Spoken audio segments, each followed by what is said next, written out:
اہم خبر ہے، برطانوی وزیراعظم اپنے شہریوں کی زندگی خطرے میں ڈال رہے ہیں۔ ایران کی جانب سے کہا گیا ہے برطانیہ اپنے اڈے امریکہ کو ایران پر حملے کے لیے دے رہا ہے۔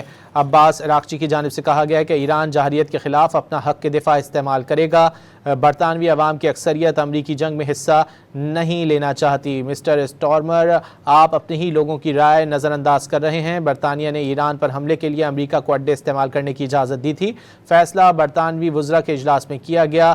10 ڈاؤننگ اسٹریٹ کی جانب سے کہا گیا ایرانی میزائل سائٹس اور ہرمز پر حملے کی صلاحیت کو تباہ کیا جائے گا۔ برطانوی وزیر اعظم اپنے شہریوں کی زندگی خطرے میں ڈال رہے ہیں۔ ایران کی جانب سے کہا گیا ہے، وزیر خارجہ عباس عراقچی کا کہنا ہے کہ برطانیہ اپنے اڈے امریکہ کو ایران پر حملے کے لیے دے رہا ہے۔ ایران جارحیت کے خلاف اپنا حق دفاع استعمال کرے گا۔ برطانوی وزیر اعظم اپنے شہریوں کی زندگی خطرے میں ڈال رہے ہیں۔ ایران کی جانب سے کہا گیا ہے، وزیر خارجہ عباس عراقچی کا کہنا ہے کہ برطانیہ اپنے اڈے امریکہ کو ایران پر حملے کے لیے دے رہا ہے۔ ایران جارحیت کے خلاف اپنا حق دفاع استعمال کرے گا۔